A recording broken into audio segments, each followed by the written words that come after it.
আসসালামু আলাইকুম সবাইকে। ছোটবেলায় আমরা কম বেশি সবাই বদমাশের রুলস করেছি, যেটা হচ্ছে BODMAS। তো যেটা হয়েছে, আমি আজকে একটু নতুনভাবে একটা জিনিস শিখলাম, ডিভিশন এবং মাল্টিপ্লিকেশন আর অ্যাডিশন অ্যান্ড সাবট্রাকশনের যে ব্যাপারটা। এখানে যেটা বলা হয়েছে, division and multiplication have the same importance. Whichever operation comes first when you read left to right is done first.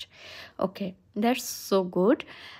যেটা বলেছে যে আপনার যদি ভাগের কাজটা আগে পড়ে আপনার ফর্মুলাতে, ফর্মুলা বলতে ধরেন এ ধরনের কোশ্চেন আসলো, আপনি ভাগের কাজটা আপনার লেফট সাইডে পড়েছে আগে, তারপরের অপারেশনটা আপনার গুণের হয়েছে, সেই ক্ষেত্রে আপনি আগে ভাগের কাজ করবেন, তারপর গুণে যাবেন। ওকে, এটা বদমাশের রুলস ফলো করে। বাট যদি আপনার এমন হয় যে না, আপনার গুণের কাজটা আগে আসলো, তারপর মানে আপনার লেফট সাইড থেকে গুণের কাজ আগে থাকলো, তারপর ভাগের কাজ থাকলো, সেক্ষেত্রে আপনি আগে গুণ করে তারপর ভাগের কাজ করবেন, যেটা যোগ এবং বিয়োগের ক্ষেত্রেও একই রকম।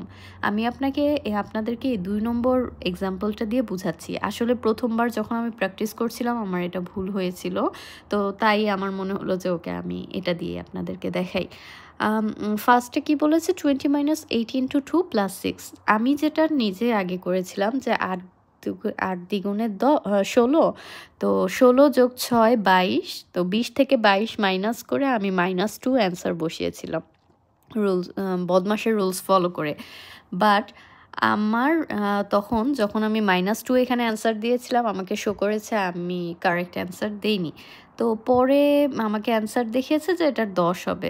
ওকে, দেন আমি যখন এই যে রেড কালারে লেখাটা ফলো করলাম রুলসটা, তখন আমার মেইনটেইন হলো যে 8 দুগুণে 16। 20 থেকে যেহেতু মাইনাস আগে এসেছে, তখন কিন্তু 20 থেকে 16 বিয়োগ করব আগে, যেটা হচ্ছে যে 4 + 6, 4 আর 6 হচ্ছে যে 10।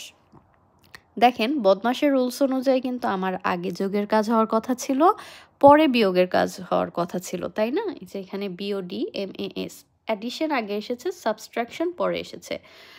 সরি, আমার ভিডিওটা একটু ব্লার হয়ে গিয়েছে তাই। তো কিন্তু কি আমাদের যখন এই রেড লাইটে হাইলাইট করা ব্যাপারটা আমরা মেইনটেইন করছি, তখন আমাদের এক্স্যাক্ট রাইট অ্যান্সারটা আসছে। তো এর আগেও এমন হতো, আমার অনেক অ্যান্সার মিলতো না, বা কোনোভাবে আমি জোর করে হলেও মিলাতাম, যেটা বদমাশের রুলসের বাইরে যে মিলাতাম, তো মানসিক তৃপ্তিটা থাকতো না। আজকে আমার মনে হয়েছে ওকে আমি শিখতে পেরেছি। আশা করি আপনারাও শিখেছেন। ধন্যবাদ সবাইকে।